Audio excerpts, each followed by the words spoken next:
Hello दोस्तों, स्वागत है आपका साहित्य मार्ग यूट्यूब चैनल में। आज की कहानी है बगुले का पंख। एक दिन एक पंडित मंदिर से अपने घर लौट रहा था। रास्ते में उसे ऐसा महसूस हुआ कि उसके मुंह में कुछ है। जैसे ही उसने मुंह खोलकर थूक फेंका, एक बगुले का पंख निकलकर बाहर गिरा। यह देखकर पंडित को बहुत आश्चर्य हुआ।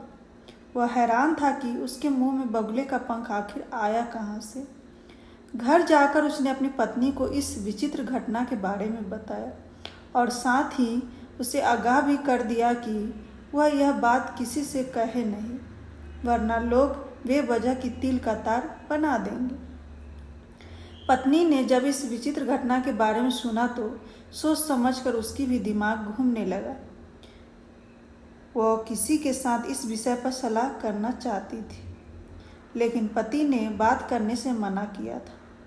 उसने बात पचाने की बहुत कोशिश की, पर जब बर्दाश्त नहीं हुआ तो उसने अपनी एक सहेली से इस विचित्र घटना की चर्चा कर दी। बात बताने से पहले उसने अपनी सहेली को शपथ दिलाई कि वह इस बात को अपने तक ही रखेगी, वरना उसके पति को बदनामी होगी और वे उस पर नाराज होंगे। पंडित ने अपनी पत्नी को अपने मुंह से बगुले का एक पंख निकलने की बात कही थी, किंतु सहेली को बताते समय उसने कहा, मेरे पति के मुंह से बगुले के पंख निकले हैं। सहेली ने पंडित की पत्नी को दिलासा देते हुए कहा, तुम किसी प्रकार की चिंता न करो, मैं यह बात किसी को नहीं बताऊंगी। वायदा करने के बावजूद सहेली इस बात को पचा नहीं पाई थी। उसे हैरानी हो रही थी कि आखिर किसी के मुंह से इस तरह की किसी पक्षी के पंख कैसे निकल सकते हैं। ऐसा अजूबा आज तक न किसी ने देखा और न ही किसी ने सुना है। रात भर यह विचित्र घटना उसके दिमाग में घूमती रही, यहाँ तक कि वह रात को ठीक से सो भी नहीं पाई। पंडिताई ने मना किया था कि यह बात किसी को बतानी नहीं है, इसलिए वह घर से ही नहीं निकली। उसे डर था कि सहेलियों के साथ गपशप करने बैठ गई तो कहीं उसके मुंह से पंख वाली बात न निकल जाए। उसकी हालत सांप के मुंह में छुछुंदर की तरह हो गई थी, क्योंकि पंडित के साथ घटी घटना उससे न निगली जा रही थी और न ही वह उसे किसी के सामने उगला पा रही थी। तभी उसके घर धोबी धुले कपड़े देने के लिए आई। उसने हाल चाल जानने के बाद पूछा, मालकिन क्या बात है, किसी गहरी चिंता में लग रही हो। थोड़ी देर टाल मटोल करने के बाद आखिर उसने पंडित के साथ घटी घटना धोबिन को सुना दी।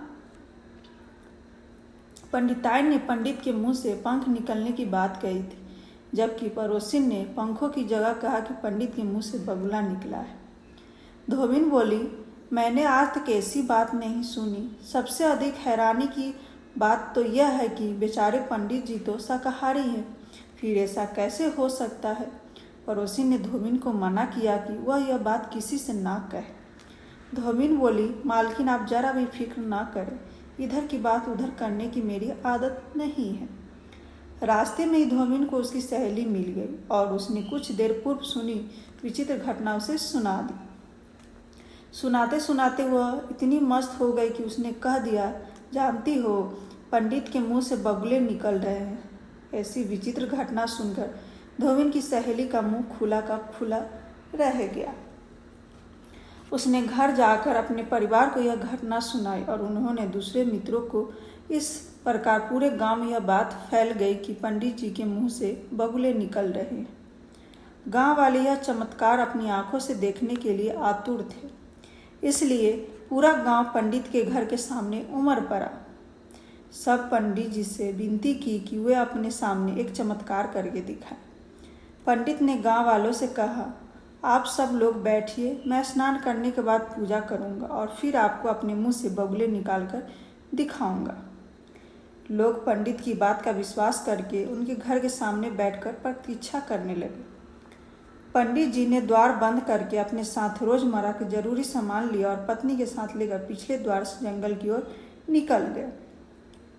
कुछ दिनों तक जंगल में ही निवास करने के बाद वे गांव को लौट गए। जब तक मामला ठंडा पड़ गया था, लोग समझ गए थे कि यह कहानी मनगढ़ंत थी। इस वीडियो को लाइक एंड शेयर करें, इस चैनल को सब्सक्राइब करें। धन्यवाद।